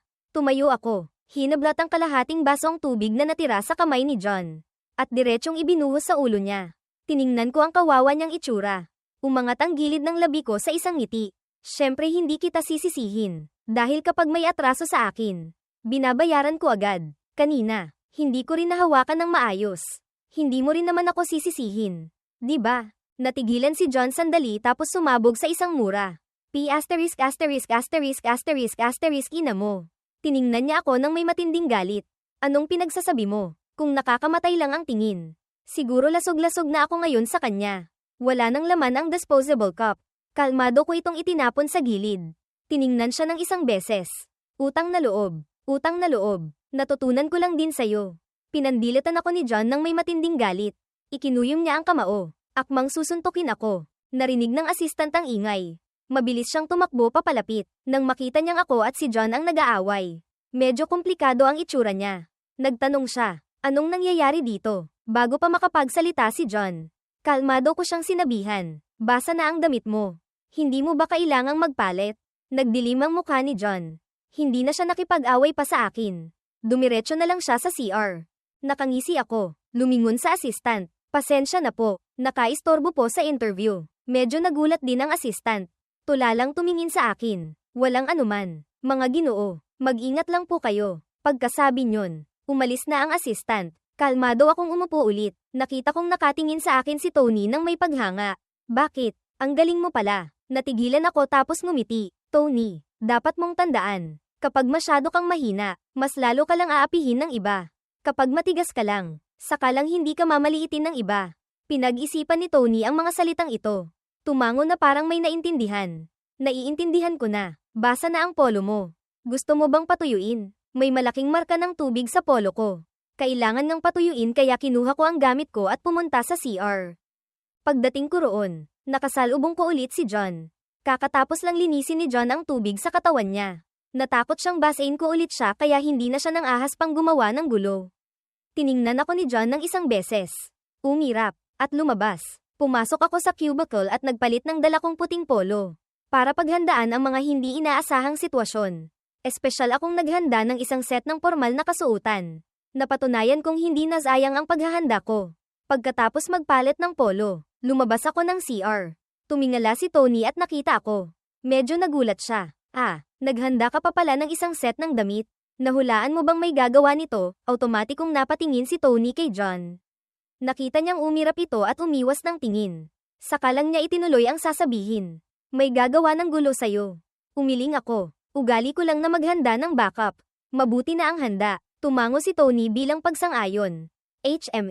Tama ka. Hindi ko naisip yun. Hindi nagtagal. Tinawag na ng assistant ang pangalan ni Tony. Sininyasan ko siya. Tony, galingan mo ha. Nagpasalamat si Tony sa akin. Salamat, Daniel. Tumayo siya at pumunta sa opisina. Hindi nagtagal. Bumalik si Tony. Mukhang hindi maganda ang itsura niya. Malungkot siyang umupo sa tabi ko. Nag-aalangan akong nagtanong kay Tony. Bakit? Tiningnan ako ni Tony ng isang beses. Bamantong hininga. Mukhang hindi maganda ang performance ko. Hindi ko rin alam kung saan hindi naging maganda ang performance ni Tony. Kaya mga walang kwentang pang-aalo lang ang nasabi ko. Nakayuko pa rin si Tony. Hindi nagsasalita. Sa sandaling ito, tinawag na ako ng assistant. Narinig ko ito. Tumayo ako. Pero nag-aalala pa ring sumulyap kay Tony. Tumingala si Tony at pilit na ngumiti. Okay lang ako. Galingan mo. Tumango ako sa kanya. Huwag ka na ring mag-isip ng marami. Pagkasabi nyon, pumasok na ako sa opisina. Napansin ni Tony na ang tingin ni John ay laging nasa akin. Pumasok ako sa opisina. Kalmadong umupo. Hawak ng interviewer ang resume ko. Pagkatapos tingnan ng ilang interviewer. Mukhang kontento sila. Daniel Cruz. Tama ba? Tumango ako. Opo. Sabi ng interviewer. Nakita na namin ang resume mo. Napakagaling mo sa lahat ng aspeto. Magalang akong nagpasalamat. Salamat po. Nagpatuloy sa pagtatanong ang interviewer. Kung gayon, pakisabi ng maikli ang dahilan kung bakit mo gustong pumasok sa aming Fujitech Group. Kalmado akong nagsalita. Opo, Fujitech Group. Nagkatinginan ang mga interviewer. Tumango sa isa't isa. Pagkatapos kong magsalita, may ngiti sa mukha ng ilang interviewer. HMM. Napakaganda ng sagot. Lumabas ka na muna at maghintay ng balita. Nagmamadali akong nagpasalamat. Opo, salamat po sa mga interviewer. Pagkasabi nyon, tumayo ako, yumuko sa lahat, at lumabas. Pagsara ko ng pinto, nakahinga ako ng maluwag. Bumalik ako sa tabi ni Tony. Nakita ni Tony na relax ako. Alam niyang siguradong maganda ang performance ko. Daniel, kumusta ang sitwasyon mo? Nginitian ko siya. Okay naman sa tingin ko. Nginitian din ako ni Tony. Ah, ganun ba? Kung gayon, dapat ba kitang batiin na agad? Umiling ako, bago ilabas ang resulta. Lahat pwedeng mangyari. Mas mabuting hintayin na lang natin ang resulta. Tiningnan ako ni Tony ng isang beses. Isang bahagyang ngiti ang sumilay sa gilid ng labi niya. HMM, tama ka. Isa-isang pumasok ang mga aplikante. Tapos isa-isang lumabas. Pagkatapos ng interview, nag-usap ang mga interviewer ng mahigit kalahating oras. Sa wakas ay napagdesisyonan na ang listahan ng mga tatanggapin. Hawak ng assistant ang listahan. Lumapit sa harap namin. Ngayon, ia-anunsyo na ang listahan ng mga natanggap. John Cruz, Tony Chua, Daniel Cruz, Tony Chua. Nang marinig niya ang pangalan niya, natulala siya. Marahan kong tinapak ang balikat niya. Tony, congrats, natanggap ka. Puno pa rin ng hindi makapaniwalang itsura si Tony. Natanggap talaga ako. Natanggap ba talaga ako? Narinig ni John ang sinabi niya. Mapanghamak siyang napangisi. From di na walang alam. Sa harap ng pang-iinsulto ni John. Hindi ito pinansin ni Tony. Sa sandaling ito, iisa lang ang nasa isip niya, nagtagumpay siyang matanggap sa Fujitech Group. Ngumiti ako at nagsabi, magiging magkatrabaho na tayo simula ngayon. Sana maging maayos ang pagsasama natin. Nagmamadaling tumango si Tony sa akin. Sana nga. 18th floor, CEO's office. Si Bea Alonzo ay nag-aasikaso ng trabaho ng kumpanya. Sa sandaling ito, pumasok ang assistant niyang si Leo. Naglagay ng isang tumpok ng dokumento sa tabi. MS, Bea. Ito po ang mga dokumentong kailangan ng pirma nyo. Hindi tumingala si Bea. HMM. Ilagay mo lang dyan. Inilapag ni Leo ang mga dokumento. Akmang aalis na. Biglang tinawag siya ni Bea. Yung pinapagawa ko sa'yo dati. Naibaba mo na ba ang utos? Natigilan muna si Leo tapos agad na tumango. Naibaba na po. Susundin po ng HR department ang gusto nyo. Kinawi ni Bea ang kamay. Senadoryas na pwede na siyang lumabas. Paglabas ni Leo ng opisina, may dumaang katrabaho mula sa parehong department. Hoy, Leo. Anong sinabi sa'yo ni MS, Bea? Tiningnan siya ni Leo ng isang beses. Walang ganang nagsabi. Nakalimutan mo na ba ang ugali ni MS, Bea? Anong tinatanong mo? Nahihiyang umurong ang leeg ng katrabahong iyon. Hindi na nang ahas pang magtanong pa. Pero hindi pa rin mapigil ang maging mausisa. Halatang kaninang umaga, nakita niyang pumunta si Leo sa HR department. Bumalik si Leo sa pwesto niya. Hindi maiwasang maalala ang pinapagawa sa kanya ni Bea. Lihim na binigyan ni Bea ng kaunting pabor si Daniel sa kumpanya. Pero hindi isiniwalat ang pagkatao niya. Sinabihan lang niya si Leo na sabihin sa HR na kapag nag-aayos ng trabaho. Subukang bigyan si Daniel ng mas magaan na gawain. Sa kabilang banda, pagkatapos matanggap, dinala kami agad ng manager sa aming mga pwesto. Nagkataon na ako, si John, at si Tony ay napunta sa sales department. Ang sales department ang pinakaabala. Pero ito rin ang department kung saan pinakamadaling ma-promote. Dinala kami sa sales department. Nag-usap sandali ang dalawang manager. Tapos umalis na ang HR manager. Ang manager ng sales department na si MS, Jao ang naghatid sa amin sa aming mga pwesto. Ang mga pwestong inayos para kina John at Tony ay parehong maganda. Maganda ang view. Maganda rin ang kapaligiran. Pero pagdating sa akin, hindi na ganoon kaganda. Napakapangit ng view. Malapit sa CR. Naramdaman kong sinasadya akong targetin ni MS, Jao. Siguro iniisip niyang wala akong magandang background tulad ni John. Pero wala akong balak na ilantad ang pagkatao ko. Kaya mapipilitan lang akong magtiis. Natuwa si John nang makitang napunta ako sa dehadong pwesto. Lumingon siya kay MS, Jao at nagsimulang magyabang. Hindi rin inaasahan ni Tony na mapupunta siya sa magandang pwesto. Akala niya, ang pwesto ko ang para sa kanya. Medyo nahihiya siyang nagsabi sa akin. Gusto mo, palat tayo. Tiningnan ko siya ng isang beses. Umiling. Hindi na kailangan. Diyan ka na lang. Okay na rin naman dito. May bahid ng pagkailang sa mukha ni Tony. Tinapak ko ang balikat niya. Okay lang talaga. Isang upuan lang naman to. Sige na nga, dahil unang araw sa trabaho. Kahit sobrang abala na ng sales department, wala pa rin kaming masyadong ginagawa. 5 minuto bago matapos ang oras ng trabaho. Nakatanggap ako ng text mula kay Bea. Sinasabing huwag akong magmadaling umuwi pagkatapos ng trabaho. Mauna na akong maghintay sa kanya para sabay kaming umalis. Kaya pagdating ng oras ng uwian, nagligpit na ng gamit sina John at Tony. Ako naman ay kalmado lang. Tapos nagdahilan akong pupunta sa CR. Hindi ako sumabay sa kanilang dalawa pababa. Nagtagal ako sandali sa CR bago lumabas at sumakay ng elevator pababa sa underground parking. Naghihintay na si Bea doon. Para akong magnanakaw na dahan-daang bumaba ng elevator. Papunta sa kotse ni Bea. Paglapit ko pa lang, agad binuksan ng driver ang pinto sa likod. Mabilis akong sumakay. Mabilis ding umalis ang sasakyan mula sa parking lot. Pagkasakay ko pa lang, sumiksik na si Bea sa yakap ko. Ang mainit niyang mga labi ay direktang dumampi sa mukha ko.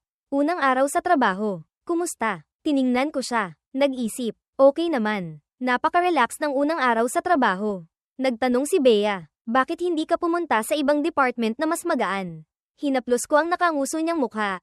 Maganda naman talaga ang sales department. Makakapag-training pa ako. Nakitang desidido ako. Hindi na nagsalita pa si Bea.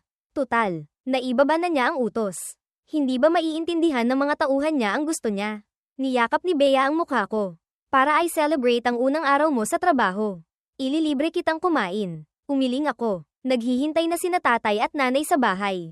Sabi rin nila, ice celebrate daw nila ako. Uwi na lang tayo. Gustong-gusto ni Bea kapag sinasabi kong, uwi. Nagbibigay ito sa kanya ng pakiramdam ng pag-aari. Sige, uwi na tayo. Pagka-uwi sa bahay, nagpalit muna ako ng damit sa kwarto. Pagbaba ko pa lang para kumain. Nakita kong sumunod sa akin si Bea papasok.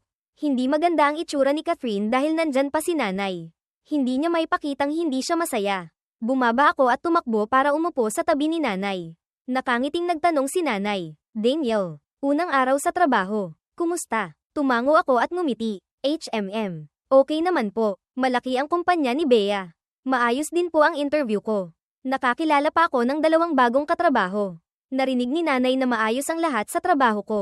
Natuwa rin siya. Tiningnan niya si Bea. Bea, sa susunod sa kumpanya, pakialagaan mo si Daniel ha. May tamang ngiti sa mukha ni Bea. Huwag po kayong mag-alala, tita. Para ay celebrate ang unang araw ko sa trabaho. Espesyal na naghanda si nanay ng isang mesang puno ng pagkain na nakakahilo sa dami. Sa handaan, walang tigil ang pag-abot sa akin ng pagkain ng lahat. Isang iglap lang. Ang mangkok ko ay naging parang maliit na bundok. Alam kong ito ang pagmamahal ng pamilya ko. Hindi ako tumanggi. Pagkatapos kumain, nagpaalam na si Bea para umuwi. Kusa akong nag-alok na ihatid siya sa pinto. Siyempre, tuwang-tuwa si nanay nang makita ito. Paglabas pa lang ng pinto, natural na hinawakan ni Bea ang kamay ko.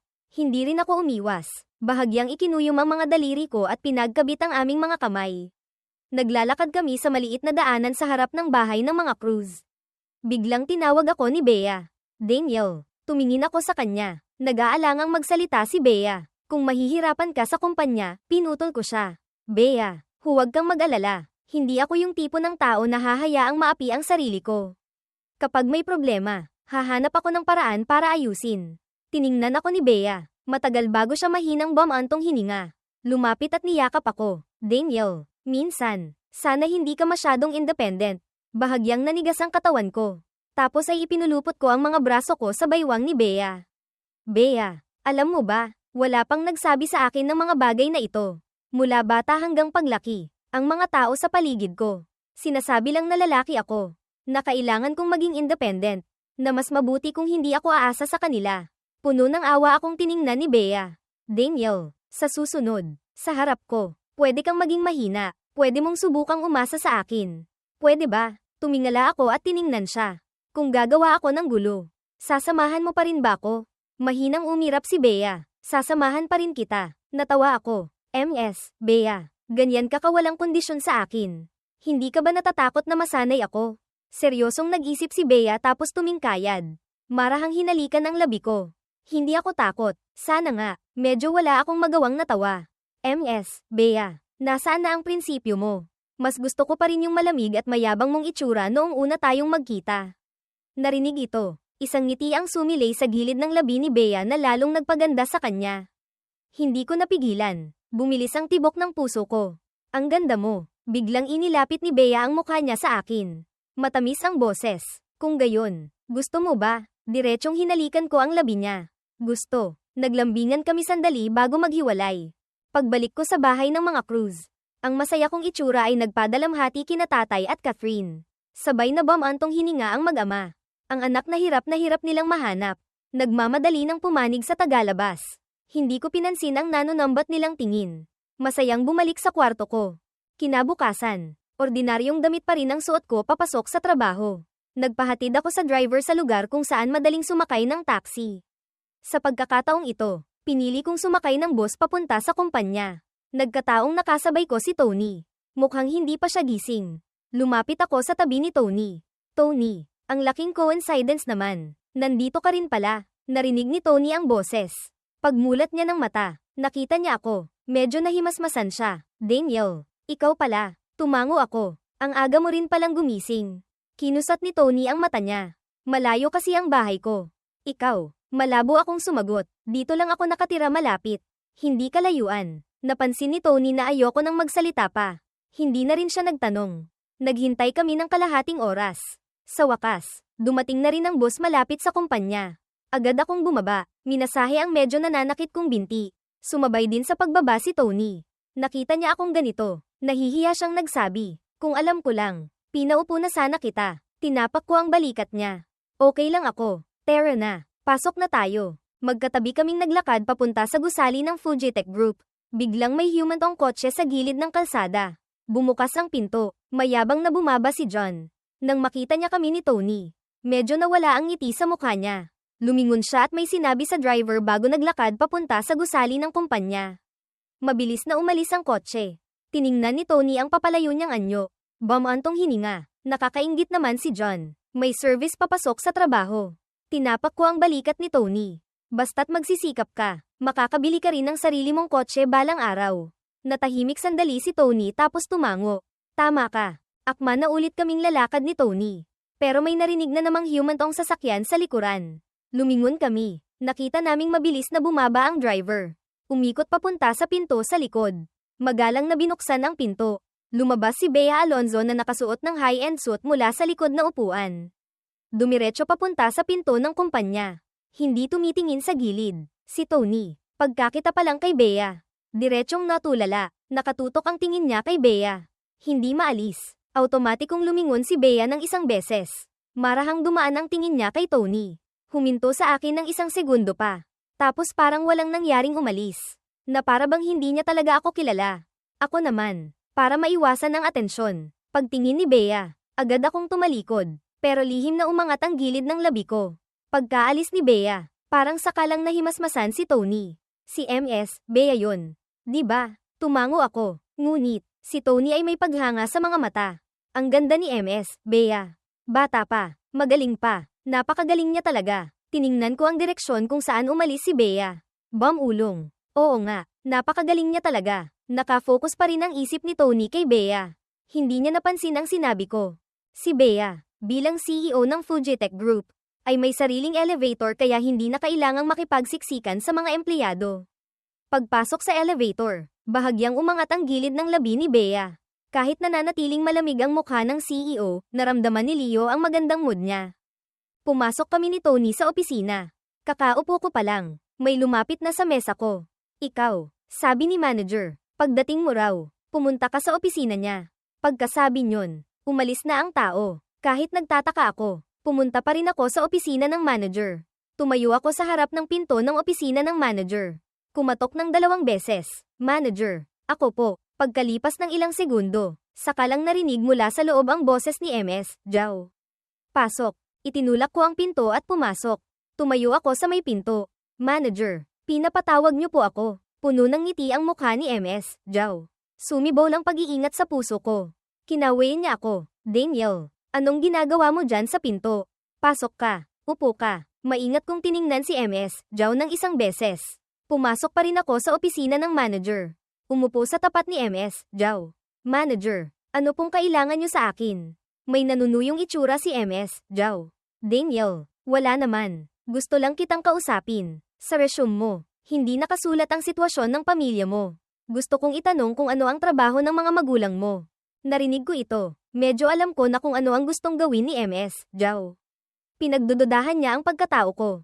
Seryoso akong nagsabi. Ordinaryong tao lang po ang mga magulang ko. Ang nanay ko po ay housewife. Ang tatay ko po ay maliit lang na may-ari ng isang grocery store. Ang pamilyang Cruz ay yumaman sa mga pang-araw-araw na pangangailangan. Sabihin na nating grocery store. Pwede na rin siguro. At ang nanay ko, totoo namang nasa bahay lang at hindi nagtatrabaho. Sabihin na nating housewife. Hindi rin naman siguro mali. Pagkatapos marinig ni MS, Zhao, tiningnan niya ako nang may pagdududa ng matagal. Ang tatay mo, grocery store lang talaga ang binubuksan. Nagmamadali akong tumango. Opo, kung mayaman po ang tatay ko. Kailangan ko pa bang magpakahirap magtrabaho? Sa tingin niyo po, manager, hinawakan ni MS, Zhao ang baba niya. Tama ka rin naman. Ngumiti lang ako ng bahagya. Manager, may iba pa po ba kayong kailangan? Kung wala na po, lalabas na ako. Hindi ko alam kung ano ang iniisip ni MS, Zhao. Kinawi niya ako para palabasin. Pagdating ko sa pinto ng opisina, bigla niya akong tinawag ulit. Sandali, tawagin mo si John dito para sa akin. Sige po. Pagkalabas ko, pumunta ako sa pwesto ni John na naglalaro ng game sa kanyang station. Pinapatawag ka ni manager sa opisina. Tumingala si John. Tiningnan ako ng isang beses. Tapos binitiwan ang keyboard at pumunta sa opisina ng manager. Bumalik ako sa pwesto ko. Agad lumapit si Tony. Daniel, bakit ka tinawag ni manager? Wala naman. Tinanong lang ako ng ilang bagay. Nag-isip si Tony. Kung gayon, tatawagin din kaya ako ni manager mamaya. Nagkibit balikat ako. Hindi ko rin alam. Malalaman natin kapag lumabas na si John. Malungkot na umurong si Tony. Matagal na pumasok si John sa opisina ng manager bago lumabas. Paglabas niya, ang manager mismo ang naghatid sa kanya hanggang pinto. Puno ng nanunuyong ngiti. Sobrang sip-sip. Kung gayon, manager, magtatrabaho na po ako. Yumuko at umarko ang likod ng manager. Sige, sige, dahan-dahan ka. Kinakabahang nakaupo si Tony sa upuan niya. Akala niya tatawagin din siya ng manager. Pero naghintay siya ng matagal. Walang nangyari. Tumingin siya sa opisina. Nakapasok na ulit ang manager. Bumalik na rin si John sa pwesto niya. Mausisang nagtanong si Tony kay John.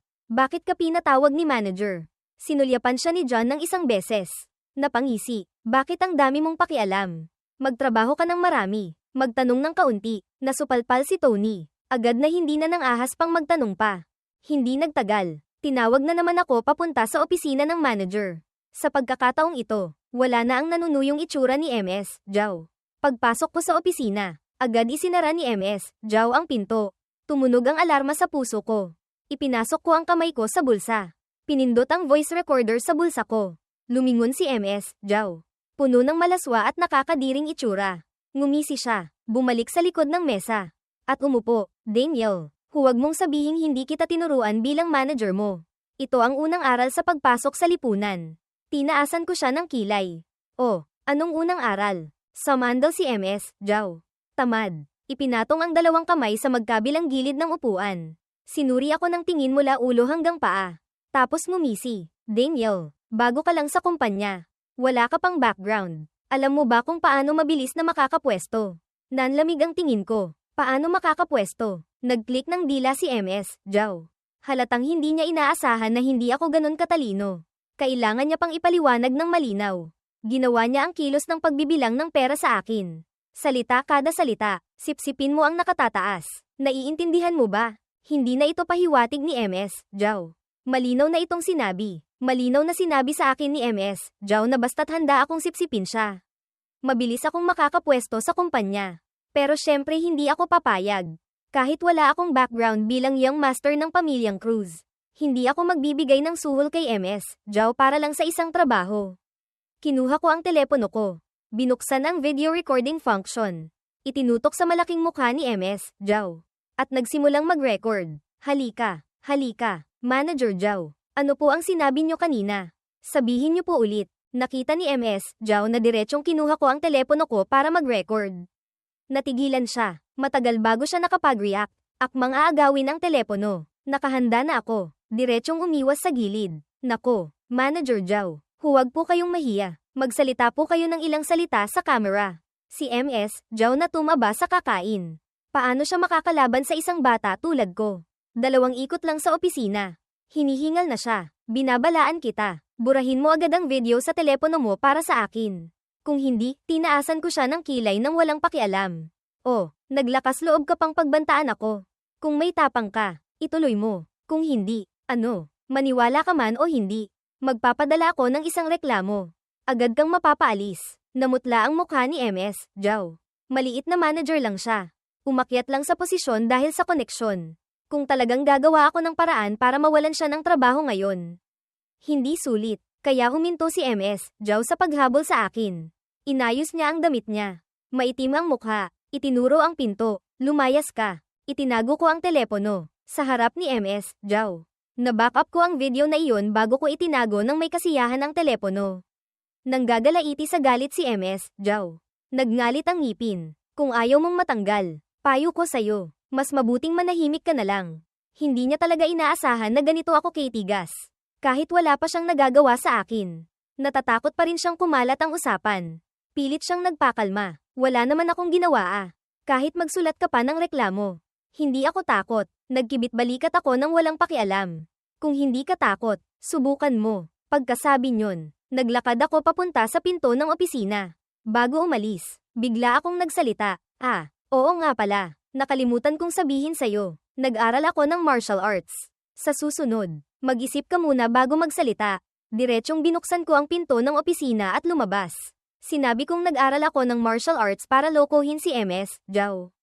Para na rin pansamantalang takutin siya. Pero sa huli, hindi ito pang matagalang solusyon. Pagbalik ko sa pwesto ko, umalingaw-ngaw ang nag-aalalang boses ni Tony. Daniel, okay ka lang ba? Tinanong ko siya pabalik. Okay lang ako. Bakit? Kumislap ang mga mata ni Tony. Wala. Natakot lang akong baka may gawin sa'yo si manager. Mabuti naman at okay ka lang. Narinig ko ito. Ngumiti ako. Tony, kung tatawagin ka ni manager nang kayo lang sa opisina, mag-ingat ka ha. Puno ng pagkalito ang mukha ni Tony. Mag-ingat sa ano? Bamantong hininga ako. Pakiramdam ko hindi mabuting tao si manager. Basta't mag-ingat ka na lang. Huwag kang magpapapi. Tumango si Tony. Sakto naman. Lumabas si MS, Zhao. Agad akong bumalik sa pwesto ko. Paglabas ni MS, Zhao mula sa opisina. Huminto ang tingin niya sa pwesto ko ng ilang segundo. Tapos isang malamig na ngiti ang sumilay sa gilid ng labi niya. Lumapit siya sa pwesto ng isang lalaki. Nagsabi ng ilang salita, tapos masayang umalis. Iniisip ko pa kung bakit ganoon kaabala ang sales department. Pero bakit ako ang pinaka-relax? Biglang may tumayong lalaki sa tabi ng mesa ko. Ikaw, kumuha ka ng ilang dokumento mula sa file room. Akala ko sa wakas ay may gagawin na ako kaya tumango ako. Sumunod ako sa lalaki papunta sa file room para kumuha ng mga dokumento. Makalipas ang 10 ilang minuto, bumalik akong may yakap na malaking tumpok ng dokumento. Napakataas at mabigat ng kahon. Pero walang balak tumulong ang lalaking iyon. Ganoon kalaking kahon. Ako lang ang mag-isang babuhat. Mabuti na lang at nakagawa na ako ng maraming mabibigat na trabaho dati. Pagkatapos madala ang mga dokumento, ibinigay ng lalaki ang susunod na utos bago matapos ang oras ng trabaho. Kailangan kong ayusin ng maayos ang mga dokumentong kinuha ko kanina. Tiningnan ko ang malaking kahon ng dokumento. Tapos ang lalaking malamig ang mukha. Lahat, malamig ang boses ng lalaki. Oo, hindi pwedeng umuwi hanggat hindi natatapos ayusin lahat. Hindi na ako nagtanong pa. Tahimik na nagsimulang magtrabaho. Dahil hindi pa ako pamilyar sa trabaho. Napakabagal ng progreso ko. Kumpara kina John at Tony na relax lang sa tabi. Sobrang abala ko talaga. Ilang beses na akmang tutulong si Tony pero laging iniinsulto ni John.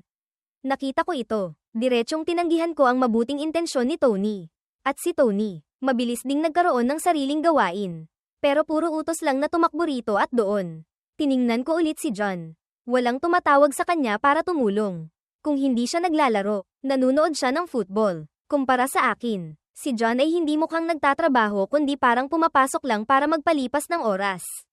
Sobrang abala ko. Wala akong oras para pansinin ang iba. Kahit kumain ng tanghalian ay wala akong oras. Lumitaw ang pag-aalala sa mukha ni Tony. Daniel, gusto mo bang dalhan kita ng tinapay o ano? Tumango ako bilang pasasalamat. Sige, salamat kung ganun. Tony, halos lahat ng tao sa opisina ay nakaalis na. Abala pa rin ako sa pwesto ko. Paglabas ni MS, Zhao mula sa opisina. Nakita niya ang eksenang ito. Tumaas ang gilid ng labi niya. Daniel, dahil hindi ka marunong sumunod. Bago matapos ang probationary period, Tingnan natin kung paano kita pahihirapan. Sisiguraduhin kong susunod ka sa akin at sisisipsip sa akin. Sa wakas, natapos ko rin. Naayos ko ang isang kahon ng dokumento bago matapos ang oras ng trabaho. Nakahinga ako ng maluwag. Ang lalaking nagutos sa aking mag-ayos ng dokumento kaninang umaga ay nakaupo pa rin sa kanyang desk. Diretsyong binuhat ko ang mga dokumento papunta sa kanya. Naayos ko na ang mga dokumento. Oras na. Uuwi na ako. Pagkasabi nyon, hindi ko binigyan ng pagkakataon ang lalaking katrabaho na magsalita. Diretsyong bumalik ako sa pwesto ko. Pagkatapos magligpit ng gamit, umalis na ako ng kumpanya. Ang lalaking katrabaho ay puno ng hindi makapaniwalang itsura. Binuklat-baklat niya ang mga dokumento. Nalaman niyang naayos ko nga lahat at napakaayos pa ng pagkakaayos. Kahit sadyang maghanap ng mali, wala siyang makitang kahit kaunting pagkakamali. Sinadya ni MS, Zhao na maghintay sa opisina ngayon.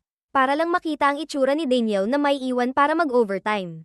Pero paglabas niya ng opisina, maaga na akong nakaalis. Agad na nagdilim ang mukha niya. Nasaan si Daniel?